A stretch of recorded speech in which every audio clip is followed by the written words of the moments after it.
यहाँ हरियाली हरियाली है भैया, देखो।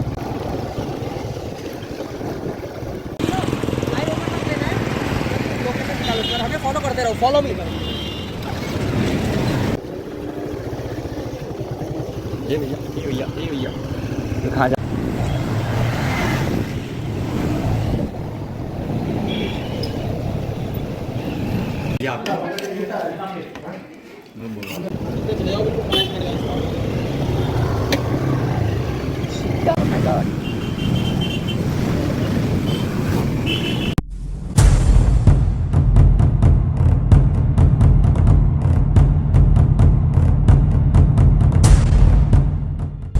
आप सभी को मेरा नमस्कार।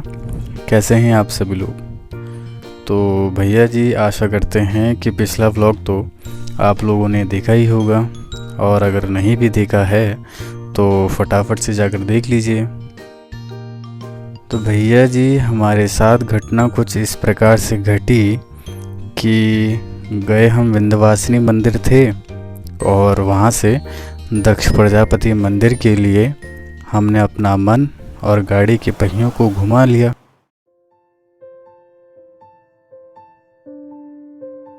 जिंदगी एक सफ़र है सुहाना, अगर अपने आप से ऊब जाएं तो ज़रूर एक सफ़र पर निकल जाए। शायद, क्या पता, आप अपने आप को पहचान जाए। क्या पता ये सुनसान सड़कों की आवाज़ आपको खुद से मिला दे। आपके चेहरे पर पड़ती ये मीठी सी हवाएं सूरज की किरणों के साथ स्वागत करती ये पंछियों की आवाज़, मानो ये आपको आपसे मिला रही हो। अगर अपने आप से ऊब जाएं तो एक सफ़र पर निकल जाएं।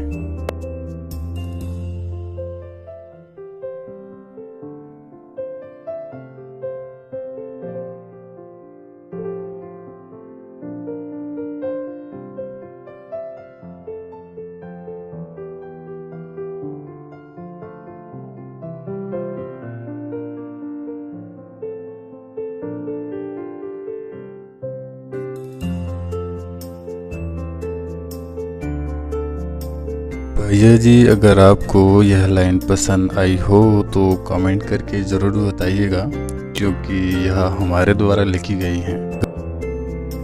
तो चलिए अब बढ़ते हैं अपनी यात्रा की ओर। हमारा सफ़र विंध्यवासिनी मंदिर से दक्ष प्रजापति मंदिर तक इतना सुहाना था कि हम बता नहीं सकते।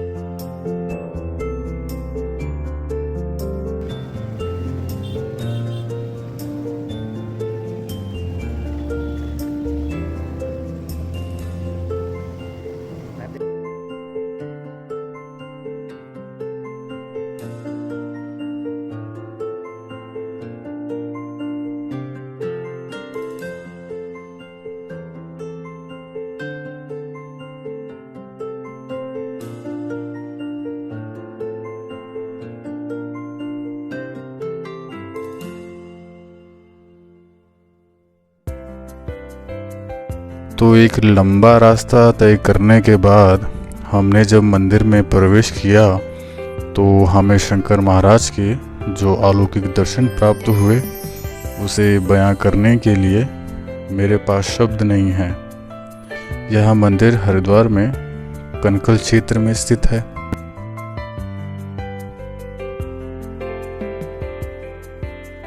मंदिर पहुंचते ही हम सबसे पहले हनुमान जी महाराज के दर्शन के लिए गए।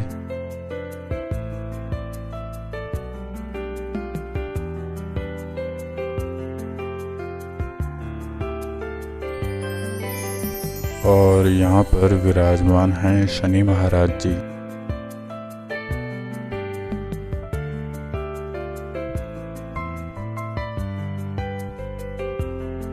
इनके बाद हम पहुँचे 10 महाविद्या के समक्ष।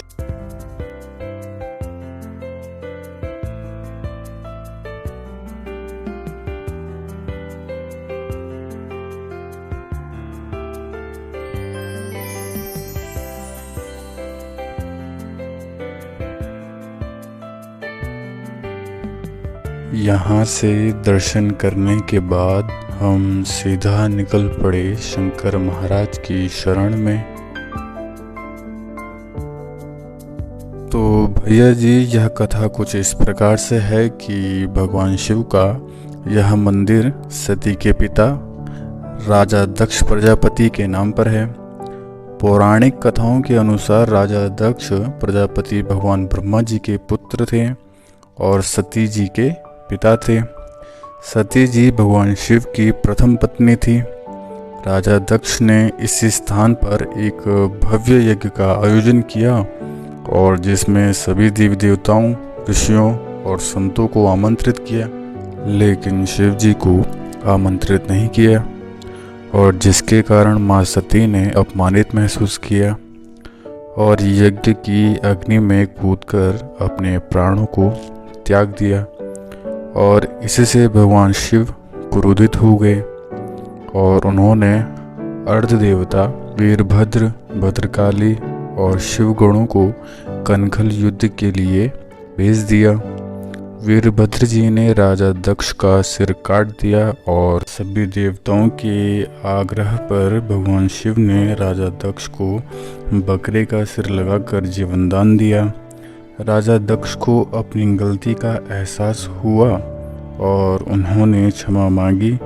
तब भगवान ने घोषणा की कि हर साल सावन के महीने वह कनखल में निवास करेंगे तथा यज्ञ कुंड के स्थान पर दक्षेश्वर महादेव मंदिर का निर्माण किया गया। यदि आप इस विषय में अधिक जानकारी प्राप्त करने के इच्छुक हैं तो वायु पुराण में राजा दक्ष जी के यज्ञ का संपूर्ण विवरण है। शंकर महाराज का आशीर्वाद लेने के बाद हम मंदिर के आसपास की भव्यता को निहारने के लिए निकल पड़े। तो इस भव्यता की झलक हम आपको भी दिखाते हैं।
प्रभु जी यहाँ से शंकर महाराज के दर्शन करने के बाद हमने अपने पैरों को और गाड़ी के पहिए को आराम नहीं दिया और निकल पड़े अपनी दूसरी यात्रा की ओर।